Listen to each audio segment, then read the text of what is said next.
Hello sa lahat ng mga payaman dyan. So, kumusta kayo? Siyempre, bakit payaman yung bati natin? Mas maganda sa simula pa lang. Positive na tayo dahil unang-una, magninegosyo tayo tsaka magbibigay tayo ng mga tips kung paano magiging successful sa buhay. Okay, nandito ako ngayon sa home theater ko. Ayan, kasi mas medyo tahimik dito. Okay?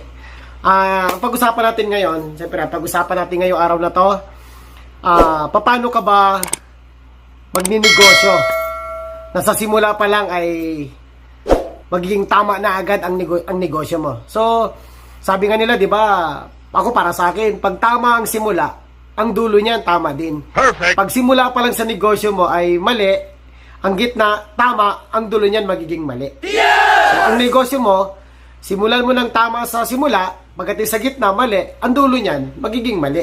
So, dapat simula tama, gitna tama, para ang resulta ng negosyo mo ay lahat magiging tamang resulta lahat. So, paano natin ngayon pag-uusapan ngayon?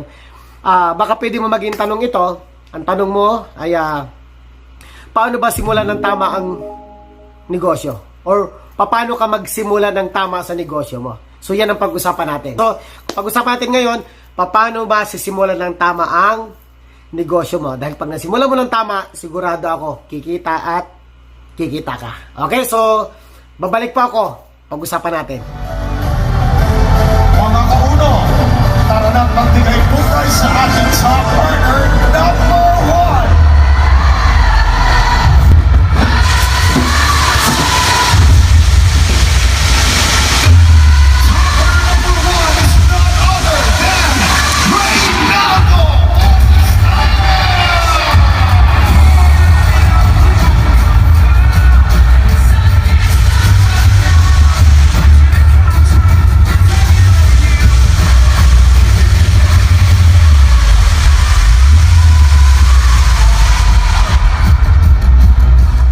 Okay, so nandito na po ulit si Upline Dre. So pag-usapan na natin, paano ka ba sisimulan ng tama ang negosyo mo? Okay, kung gusto mong simulan tama ang negosyo mo, dapat sa simula pa lang, tama na ang mindset mo. Perfect. Paano yung mga tamang mindset? Kasi yung iba, nagsisimula pa lang sa negosyo, ang iniisip na agad, paano malugi. Di ba maraming ganun? Kaya hindi siya makapagsimula. Maraming ganito na, ano kayo negosyong sisimulan ko?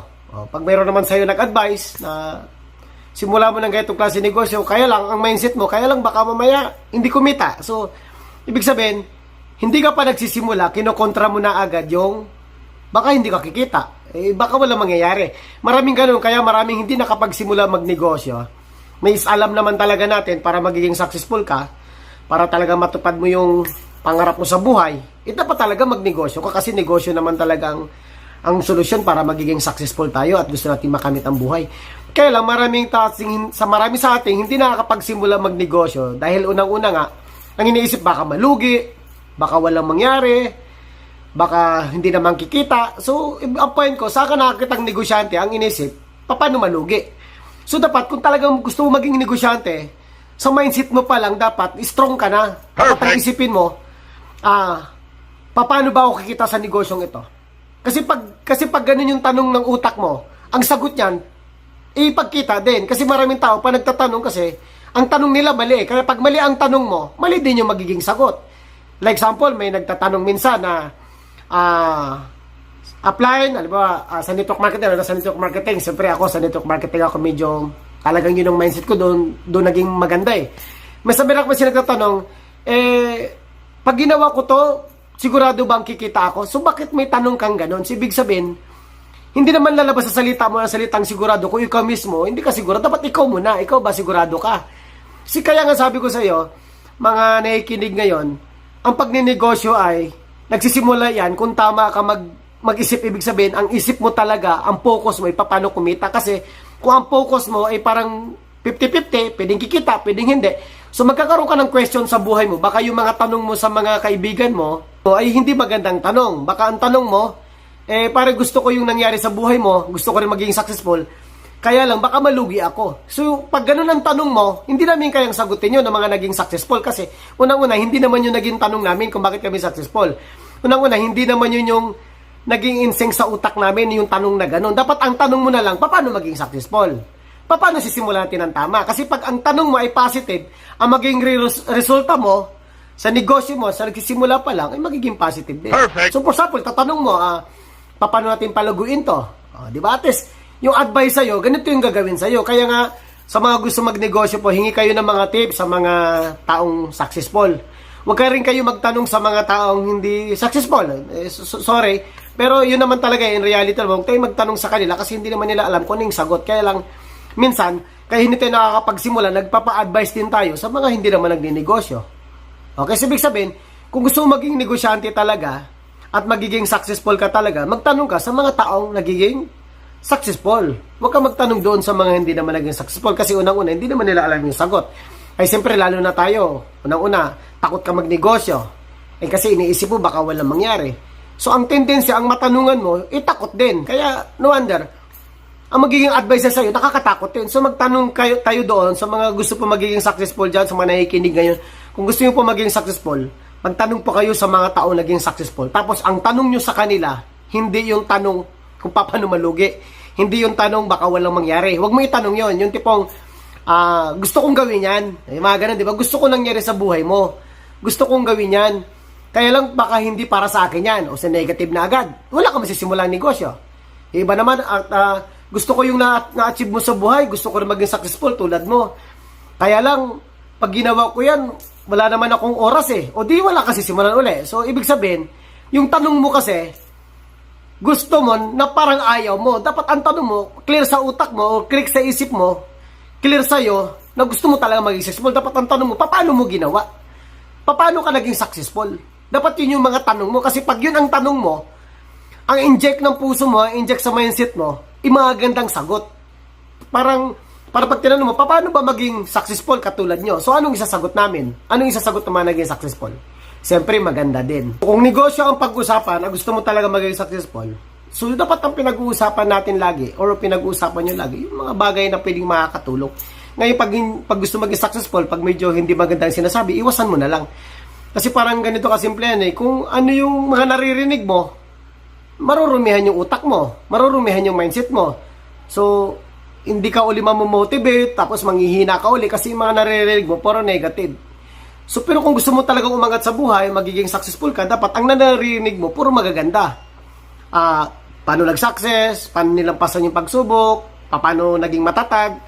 So, kasi, kung anong ini-instinct mo at kung anong naririnig mo lagi sa mga tao nagiging successful, hindi magiging ikaw. Kaya nga sabi ko sa'yo, paano ka magiging successful kung ikaw mismo, ang lumalabas na mga tanong mo, for example, sa network marketing, example na lang natin, for example, network marketing. So, magtatanong ka, paano naging successful, paano naging top earner.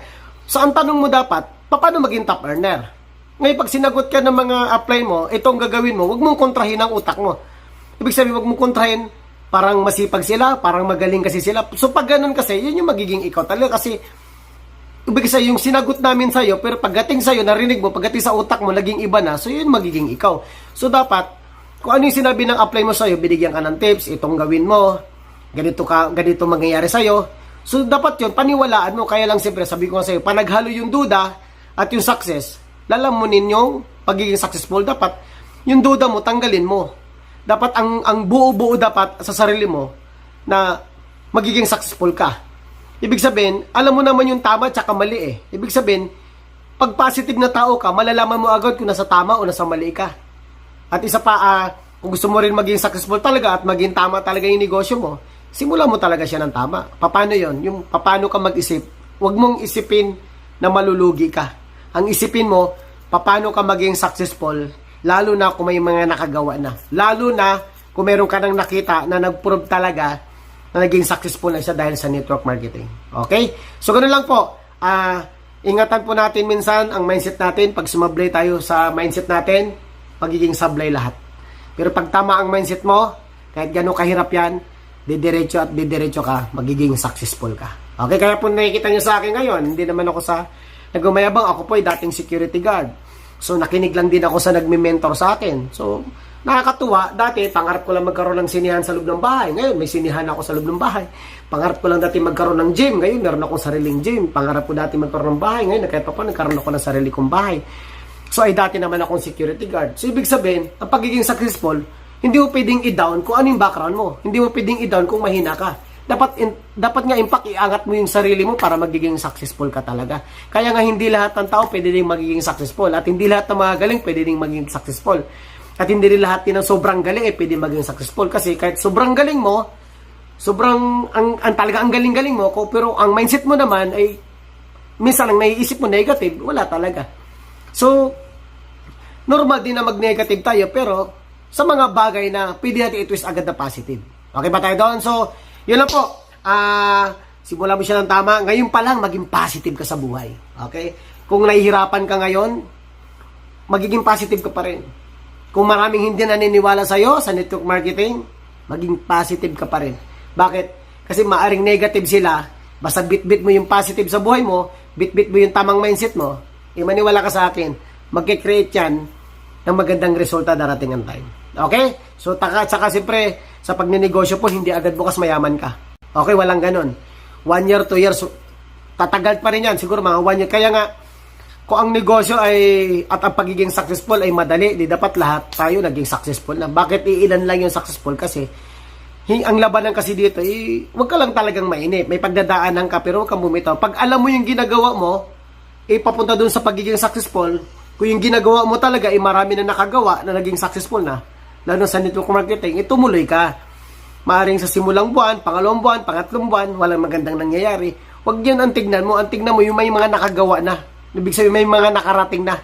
Okay? Huwag ka lang talagang hihinto. Kasi pag huminto ka, matatalo ka. Pero pag hindi ka huminto, magulat ka, balang araw, isa ka na rin pala sa magiging successful. So, lahat mo na nangyari sa buhay ko, lahat ito nagsimula lang sa tamang mindset lang. Hindi ako titigil hanggang tinutupad yung pangarap ko. So, ngayon, sa network marketing po, 10 taon na ako. So, kahit pa paano, ang dami nang nagbago sa buhay ko. Okay? So, ayun lang po. Nasa loob ngayon ko ng sinihan. Mamaya, manunood ako after nito. Okay? So, yun lang po yung tips ko sa inyo. Sa simula pa lang, tamang mindset na. Pag mali ang mindset mo, pag negative ang mindset mo, pag puro duda, magiging kaduda-duda ang resulta natin. Pero pag positive ka, yung tanong mo positive din, in-accept mo lahat, ay maniwala ka sa akin, hindi mo siya mararamdaman sa unang buwan, pangatlo, pang-apat, baka next year, magulat ka, isa ka na rin sa nagmi-mentor sa mga downline mo. Okay? So God bless po sa lahat ng mga nagni-network ngayon, mabuhay po tayong lahat at mag-ingat po palagi. At gawin ng tama, okay? Gawin ng tama ang negosyo natin para maging tama ang resulta mo. Okay? So maraming salamat po. God bless po. Bye-bye.